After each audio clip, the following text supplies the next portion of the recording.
Hello everyone, welcome back on GS YouTube channel. मैं हूं देवाशीष और आज के इस लेक्चर में हम जानेंगे डायबिटिक कीटो एसिडोसिस के बारे में। इंपॉर्टेंट लेक्चर होने वाला है, लास्ट तक जरूर देखिएगा। ओके, सो यहाँ पर हम डिस्कस करेंगे first introduction of diabetic ketoacidosis DKA। Alright, diabetic ketoacidosis DKA is the life-threatening acute complication of diabetic mellitus primary type A diabetes, though it can occur in diabetes 2. It is characterized by the severe hyperglycemia, metabolic acidosis, and ketosis.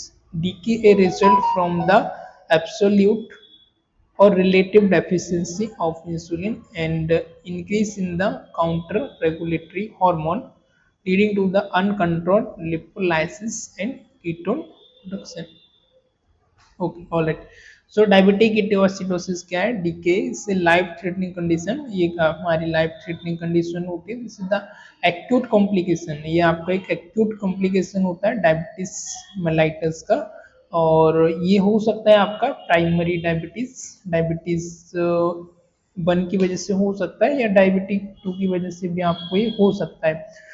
तब आपको diabetic ketoacidosis होता है, तो उस case में आपको क्या होता है? हाइपरग्लाइसेमिया होना and metabolic acidosis and ketoacidosis characterised by the severe hyperglycaemia. Sugar का लेवल बहुत ज्यादा बढ़ जाता है, मेटाबॉलिक एसिडोसिस होता है एंड कीटो एसिडोसिस आपका साथ में होता है। इन शॉर्ट में हम इसको डीके बोलते हैं। Result from the absolute relative deficiency of insulin and increase the counter regulatory hormones.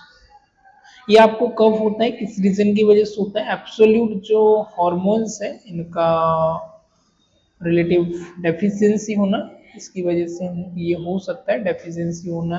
और इंसुलिन की डेफिशिएंसी होने की वजह से, या फिर जो काउंटर रेगुलेटरी हॉर्मोन्स है जो कि रेगुलेट करते हैं इंसुलिन को, ऐसे हार्मोन्स की डेफिशिएंसी होने की वजह से हो सकता है।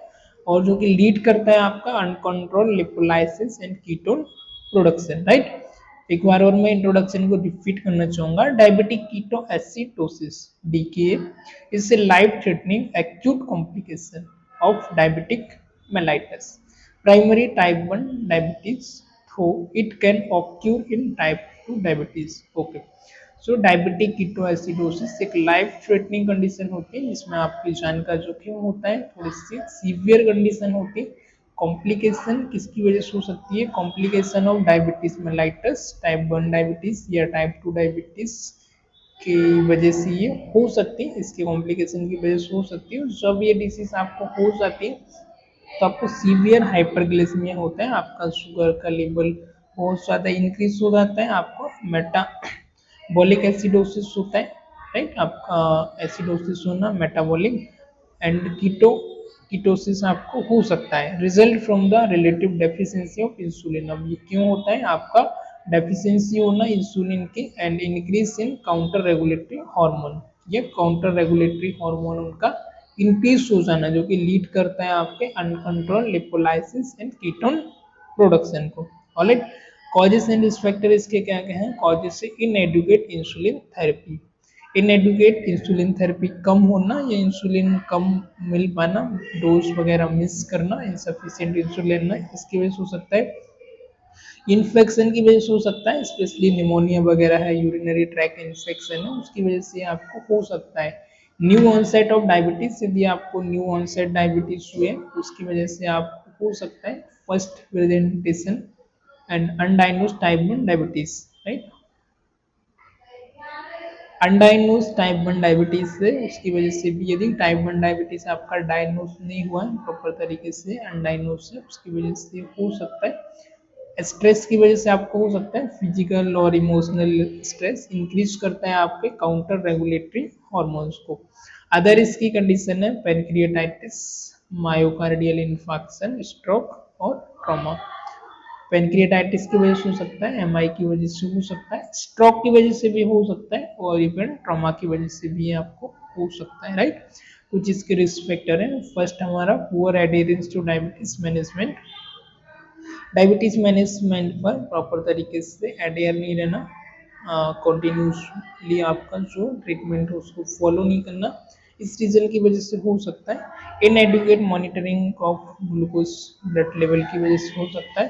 Adolescent due to poor complication की वजह से हो सकता है, प्रेगनेंसी की वजह से हो सकता है, एंड ड्रग यूज करने की वजह से, जैसे कॉर्टिकोस्टेरॉइड हो गया, थाइसाइड हो गया, बीटा एगोनिस्ट हो गया, इसकी वजह से भी आपको हो सकता है। कौन कौन सी ड्रग? कॉर्टिकोस्टेरॉइड, थाइजाइड्स और बीटा एगोनिस्ट, राइट। ये ड्रग का यदि आप यूज करते हैं, एक्सेसिव यूज किया है तो ओवर यूज की वजह से आपको ये हो सकता है, राइट। अल्कोहल और ड्रग एब्यूज की वजह से भी हो सकता है। इसका पैथोफिजियोलॉजी, इंसुलिन डेफिशिएंसी, फर्स्ट में क्या होता है आपका? इंसुलिन की डेफिशिएंसी होना, जो आपको लीड्स करती है, इंक्रीज करती है आपके ग्लूकोनियोजेनेसिस को, ग्लाइकोनियोलाइसिस को एंड लिपोलाइसिस को। किसको इंक्रीज कर रही है? ग्लूकोनियोजेनेसिस को, ग्लाइको ग्लाइकोनियोलाइसिस को एंड लिपोलाइसिस को। नेक्स्ट है ketogenesis, as excessive free fatty acid are converted into ketone bodies. इसमें क्या होना? एक्सेसिव फ्री फैटी एसिड है उनका एक्सेसिव होना, ज्यादा होना, और जो कि कन्वर्ट करते हैं किसको? कीटोन बॉडीज को,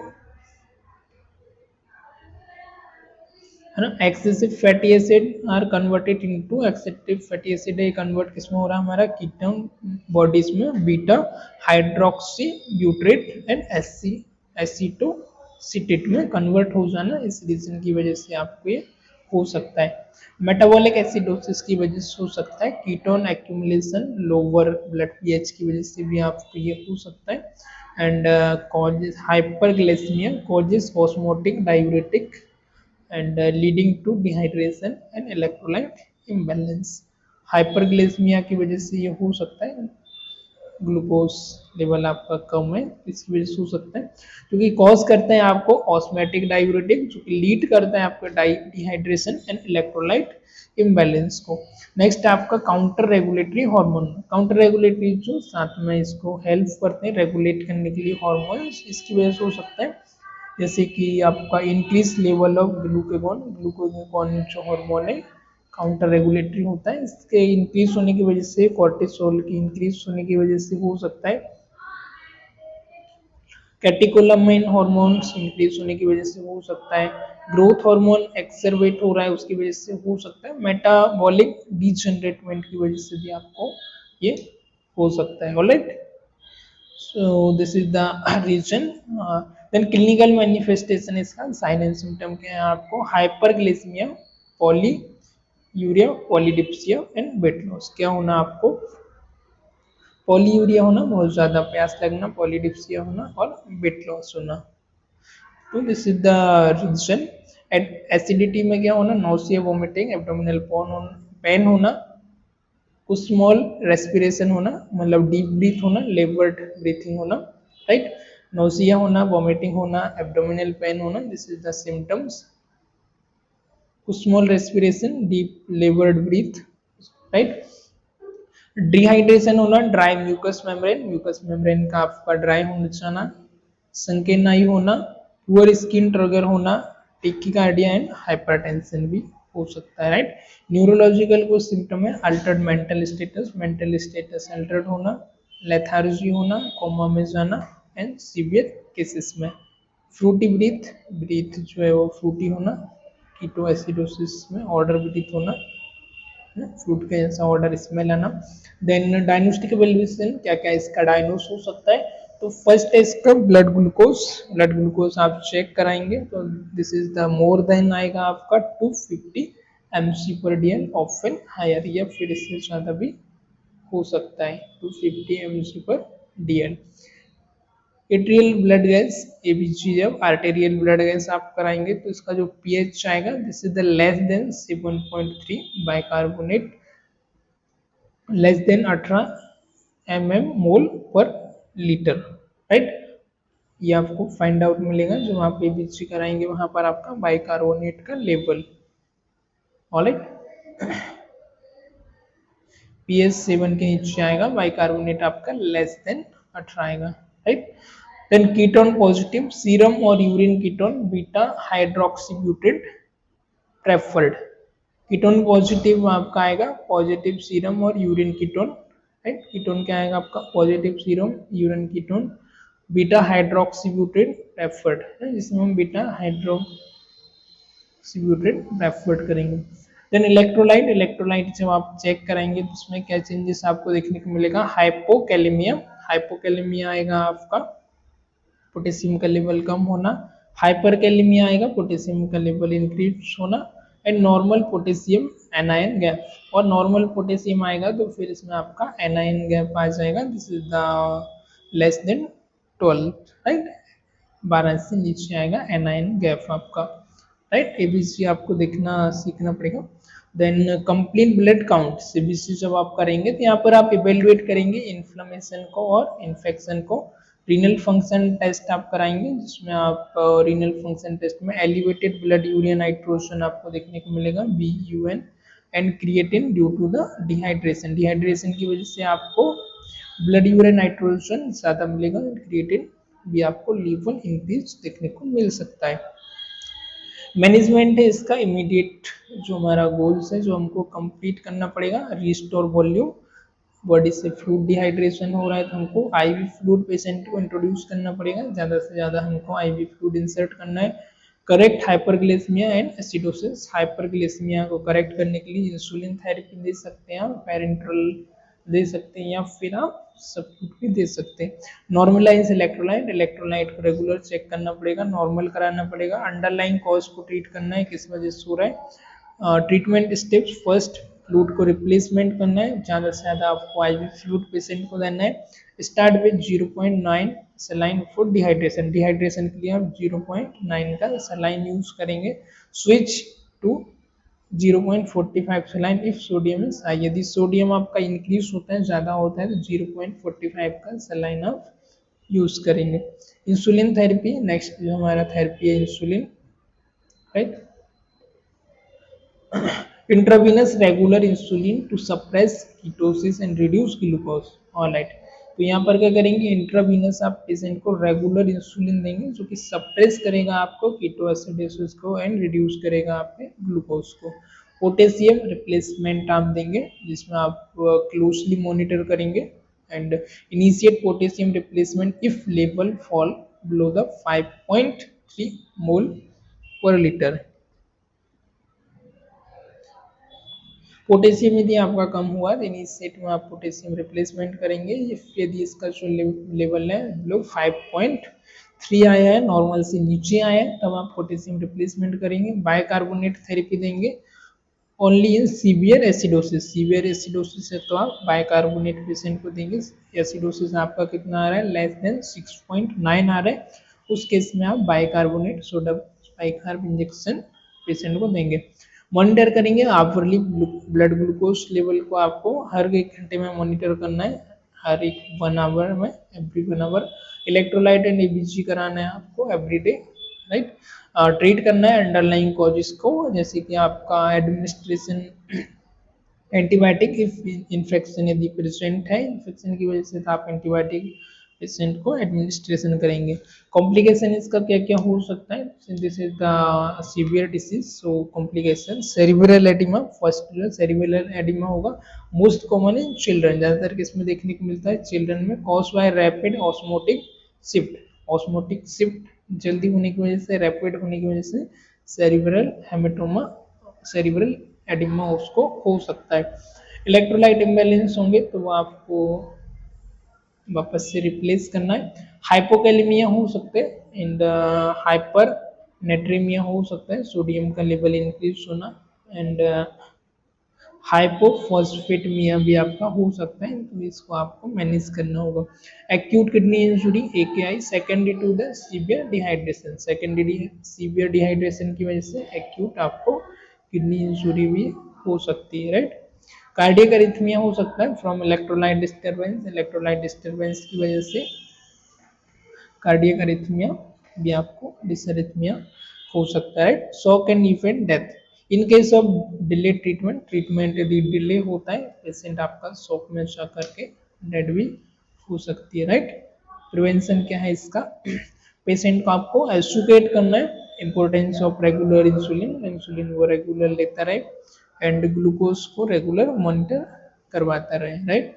सिक डे मैनेजमेंट, सिक डे में क्या मैनेजमेंट करना है, guidance for adjusting insulin during illness, illness के टाइम पर इंसुलिन को एडजस्ट करना है, यदि सीवियर केस है तो उसको ज़्यादा क्वांटिटी में लेना है, इंक्रीज करना है, कम है तो उसको डिक्रीज करना है। Early recognition under identify warning sign, जो भी वार्निंग साइंस है जैसे कि कीटोन्यूरिया हो गया, हाइपरग्लाइसेमिया है, डिहाइड्रेशन है, तो ये साइन को उसको क्या करना है, अर्ली डिटेक्ट करना है। यदि अर्ली डिटेक्ट करेगा तो कॉम्प्लिकेशन से हम उससे प्रिवेंट कर सकते हैं और टाइम पर हम उसको क्यूर कर सकते हैं, ट्रीट कर सकते हैं, right. assist to healthcare, health assist healthcare, ensuring availability of insulin and regular follow up, right। Health care की असिस्ट करना है, हेल्प लेना है, असिस्ट करना है, इंश्योर करना है रेगुलर आपका अवेलेबिलिटी होना चाहिए इंसुलिन का, रेगुलर आप इंसुलिन लें एंड फॉलो अप आप ट्रीटमेंट लें, राइट। अंडरलाइंग कंडीशन को ट्रीट करना है, मैनेज करना है इन्फेक्शन को, और अदर जो भी ट्रीटमेंट है उसको भी आपको मैनेज करना है, right. All right, so it's all about the diabetic ketoacidosis, diabetic ketoacidosis को हम डीके भी बोलते हैं। ये हमारी एक लाइफ थ्रेटनिंग कॉम्प्लिकेशन है, सीवियर कॉम्प्लिकेशन है, जान को इसको जोखिम हो सकता है। ये हमारा डायबिटिक टाइप 1 या टाइप 2 के कॉम्प्लिकेशन की वजह से भी हो सकता है। और जब हमको ये होता है तो किस केस में होता है, हाइपरग्लाइसेमिया, शुगर का लेवल बहुत ज़्यादा बढ़ना एंड मेटाबॉलिक एसिडोसिस होना एंड कीटोन का फॉर्मेशन होना, right. Metabolic acidosis and ketone, और शुगर आपकी बहुत ज़्यादा इंक्रीज होना, नॉर्मल से भी हायर जाना, हायर साइड होना। अभी किस वजह से हो सकता है, डेफिशिएंसी ऑफ इंसुलिन की वजह से हो सकता है, right. Result from deficiency of insulin and increase counter regulatory hormone, deficiency होना इंसुलिन की, या फिर जो काउंटर रेगुलेटरी हार्मोन है उनकी कमी होना, उनका डिक्रीज होना, इसकी वजह से हो सकता है। ये क्या करता है आपको, अनकंट्रोल, इसकी वजह से अब ये हुआ तो क्या होगा, अनकंट्रोल लिपोलाइसिस होता है एंड कीटोन प्रोडक्शन बहुत ज़्यादा होते हैं, जो कि हमारी बॉडी के लिए बहुत ही ज़्यादा हार्मफुल होते हैं, राइट। तो इसका किस reason, inadequate insulin therapy, proper मात्रा में इंसुलिन नहीं लेना, अवॉइड करना डोज को, और उसको लाइटली लेना, उस वजह से हो सकता है। इन्फेक्शन है, निमोनिया है, यूरिनरी इन्फेक्शन है, यूटीआई है, उसकी वजह से हो सकता है। डायबिटीज हुआ है, न्यू ऑनसेट डायबिटीज है, उसकी वजह से हो सकता है, स्पेशली टाइप 1 डायबिटीज से, अनडायग्नोस की वजह से हो सकता है। स्ट्रेस, फिजिकल एक्सरसाइज नहीं करने की वजह से, काउंटर रेगुलेटरी हार्मोन इंक्रीज होने की वजह से हो सकता है। पेनक्रियाटिस, मायोकार्डियल इंफार्क्शन, स्ट्रोक और ट्रामा की वजह से भी हो सकता है, राइट। डायबिटीज मैनेजमेंट पुअर होना, इनएडुकेट मॉनिटर करना, ग्लूकोज कम लेना, समय पर आपका इंसुलिन नहीं लेना, पुअर कॉम्प्लिकेंस होना, प्रेगनेंसी की वजह से हो सकता है, अल्कोहल एंड ड्रग अब्यूज की वजह से हो सकता है, कॉर्टिकोस्टेरॉइड ज़्यादा लेने की वजह से, एंटागोनिस्ट लेने की वजह से भी आपको हो सकता है। ऑलराइट, जो भी साइन एंड सिम्टम में हमने देखा, हाइपरग्लाइसेमिया होना, एसिडोसिस होना, डिहाइड्रेशन होना, न्यूरोलॉजिकल में आपका मेंटल स्टेटस अल्टर्ड होना, एब्डोमिनल पेन होना, वॉमिटिंग होना, पॉलीडिप्सिया होना, वेट लॉस होना, राइट, बार बार प्यास ज़्यादा लगना, वॉशरूम के लिए ज़्यादा जाना, है ना, बैड ऑर्डर होना, एक्सेट्रा। डायग्नोस्टिक एवेल्युएशन में blood glucose, ABG, ketone bodies, ketone, electrolyte, CBC, blood count और renal function test, right. Management में मेन फोकस करेंगे अपना, आपका डिहाइड्रेशन को मैनेज करने के लिए, करेक्ट आपको इलेक्ट्रोलाइट करेक्शन करना है, पेशेंट को डिहाइड्रेशन को मैनेज करना है और सिम्टोमेटिक मैनेज करना है। आप सलाइन से स्टार्ट कर सकते हैं, इंसुलिन थेरेपी को कंटिन्यू करना है, इंट्रावीनस रेगुलर उसको इंसुलिन देना है, पोटेशियम को रिप्लेस करना है, बाइकार्बोनेट को रिप्लेस करना है, कम या ज़्यादा है एज पर कंडीशन, जो भी कॉम्प्लिकेशन है उसको मैनेज करना है। So it's about the DK. I hope आज का लेक्चर आपको पसंद आया होगा, यू एंजॉय लर्निंग। सो मिलते हैं किसी और लेक्चर में, till the time good bye, keep learning, keep growing, thank you for watching this.